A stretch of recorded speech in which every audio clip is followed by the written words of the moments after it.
Hey everyone, this is Rob from MNGT1001, Tuesday class, 11 AM, table 11.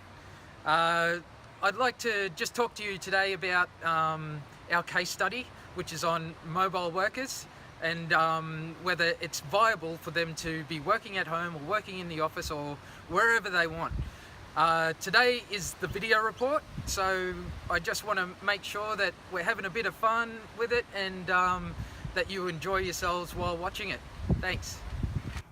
Hey guys, my name's Selena. I'll be one of the researchers today on behalf of our team. I'll be talking about the key issues on the mobile workers case. And I've enjoyed working on this project because it's taken me out of my comfort zone, and I hope you enjoy. Hey everybody, my name is Hu and my English name is Amy. I'm very glad to start the Introduction to Management 1001. Now I'm working with my kids group mates, and now we are working on a topic which is called the mobile workplace, and we will discuss whether employee is more suitable for working at home. So happy that you can share this video with us, and if you have any questions, don't hesitate to talk with us, and I think we can make progress together.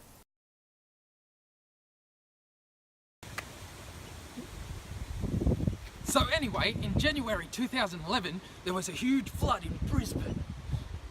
Yeah.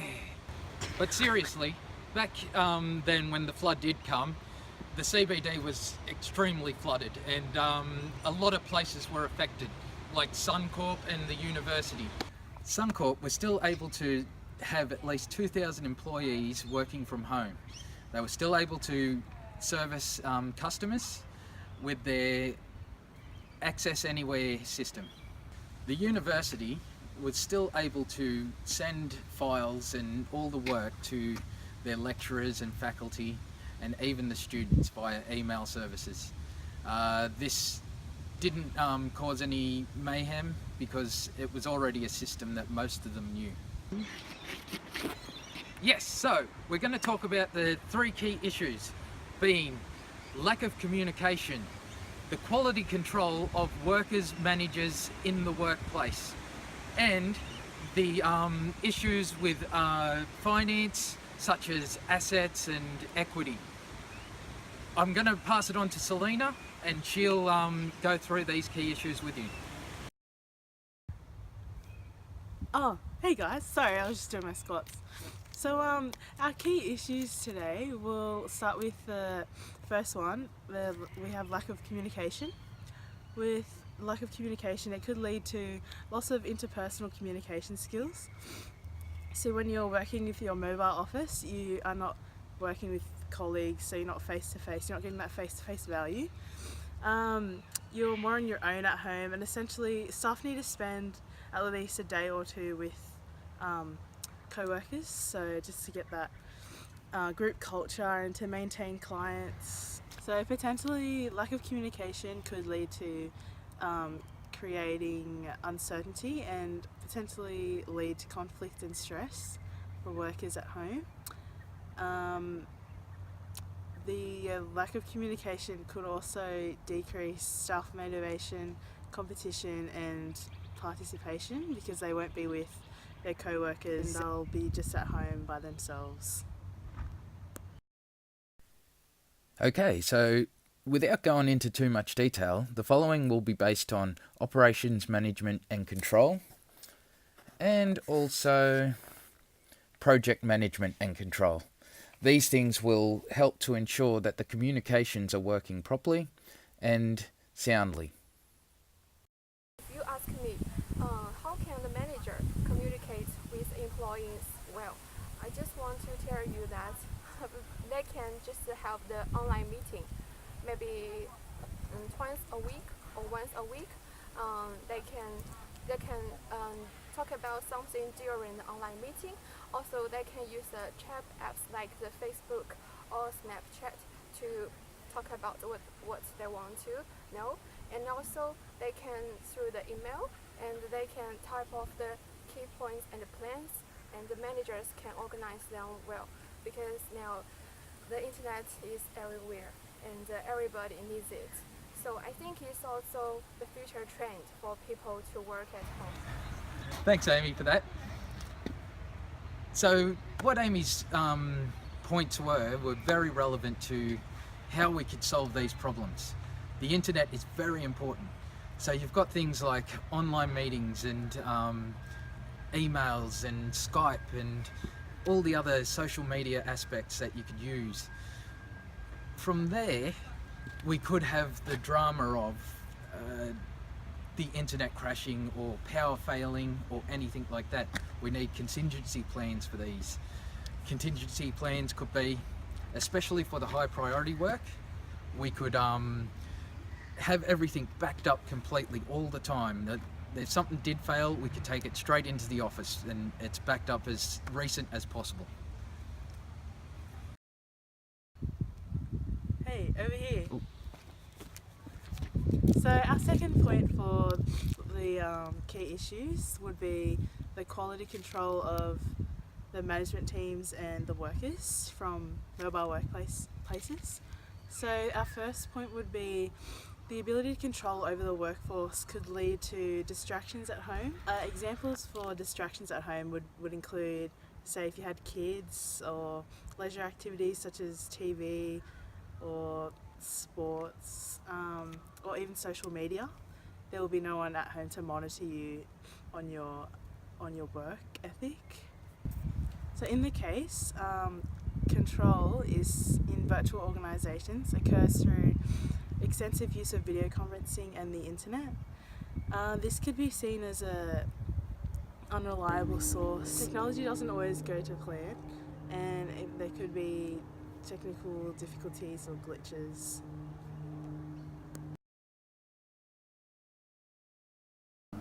The following is based on quality control, operational control, and especially remuneration.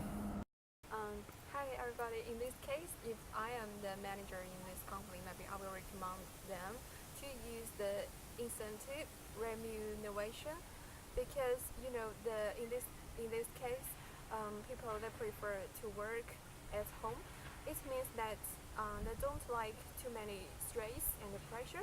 They just like freestyle because I think they will think they can get more inspirations for their work. So I think if we can use the incentive remuneration and it's more suitable for individuals because its definition is depends on what you perform and depends on how many you perform. That will give you wages or salaries. So there are three key points here. One is the pay for performance, and the other one is a merit pay, and the last one is called the performance related pay. So it means that if you do much more, you can get higher mark. But if you do very poorly work, like you don't do everything, you will get no pay. So it's really fair to everybody, and it can also give us who want to earn more some incentive and give them some stress to earn more. Oh, thanks, Amy. As Amy pointed out, remuneration is a good way to create incentive for a better quality output. You don't really get paid unless you do the work. The better work you do, the more pay you get. This makes it fair across the board. I think having a look at another option like disciplinary control, Amy would be best to describe this because she's from China. She knows a lot about how that works. That's their main system over there. So I think we'll hand it over to Amy again. Thanks. Amy. This discipline system is often widely used in some Asian countries, for example China. Because I come from China, so I know much more about this, which is very strict. Like manager asks you to stay in the office all day and to do the work he asks you to do. If you don't finish this, you can't go home. I think it's so cruel for those people who just want to stay at home. Maybe their characteristics is a little innocent and not so much extrovert, just much more introvert, and it's a good way for them to get they really want to have.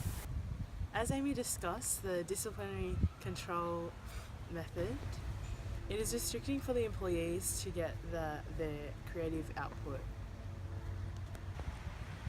Oh, my heart rate's dropping. I better run. Wait, we got one more set.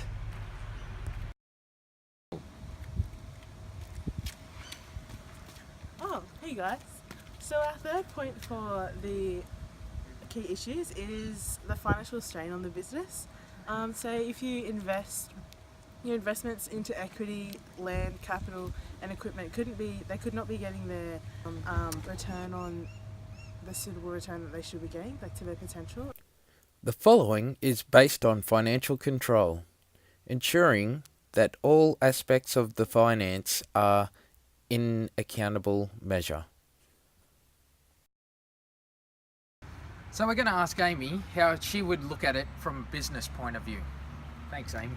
From the business way, I think it's very good for business to lower their cost, because it means that if people work at home, the companies don't need to get more rental pay because they don't want to use more office or something else. It's also a good way for them to decrease the business managing cost. Thanks, Amy. You really brought up some good points there with the rent control and all that sort of thing. There are the issues of paying for the infrastructure and things like that that could come into play. Some other points we could look at is the idea of contract workers. They're not employees, so they won't get the same benefits. They might get paid a little more, but there's no outlay for super and all those other things that we'd have to do, or the company would have to do as a legal obligation. If a company wanted to go with the employee method, everything would have to be formatted in a slickstream system, which means looking for the best items, and everyone gets the same thing. Everyone gets the same computers, everyone gets the same office furniture, everyone gets the same deal with everything. There are no favorites or favoritism. If someone has a disability, yes, we can accommodate for that, but there are rules. So I think that gives you an idea of the sort of directions we could go when it comes to finances and saving costs and building a better equity within the business. Thank you.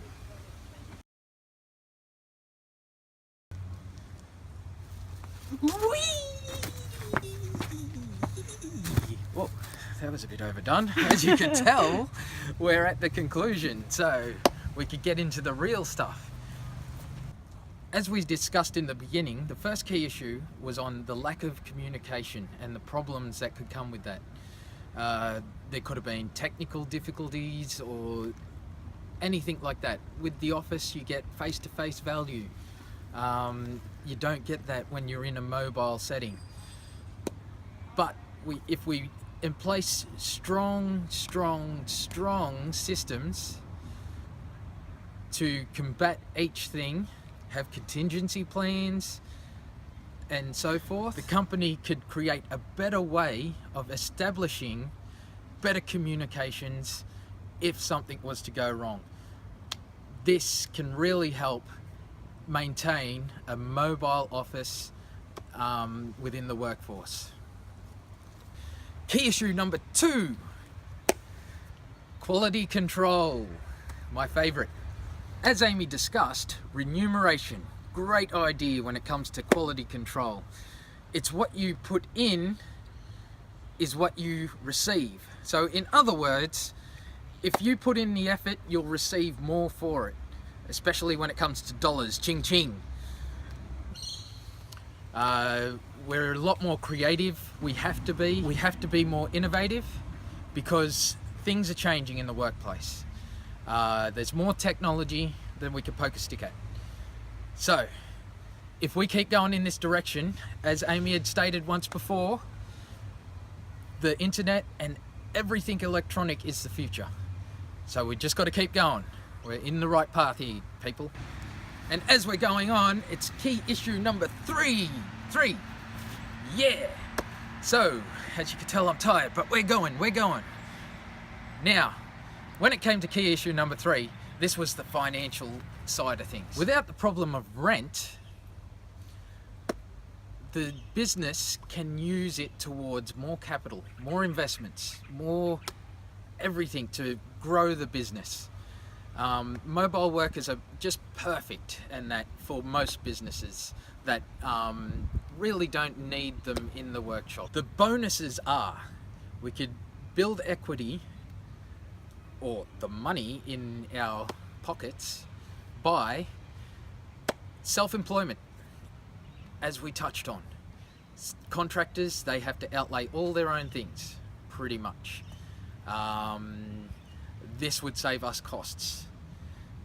The next thing that I could point out is that, so the best way to conclude in a powerful way is, with the lack of communication, we can make sure that everyone has a team meeting every single week. This will ensure that they have that face-to-face value and still meet the team that they've still got to intercoerce with. Yeah. Quality control. When we have good quality control, we have a strong workforce. So making sure that we have those weekly meetings with the team in-house, face-to-face, will strengthen the squad all the way to the bank. Speaking of bank, that's where we come into key issue number 3, finances. And with finances, we could gain more capital with the savings that we make having mobile offices. And in conclusion, from me, Rob, and Selena behind the camera at the moment, and Amy off researching somewhere, thank you, and thank you for listening, and we hope that you have some questions for us. Thanks.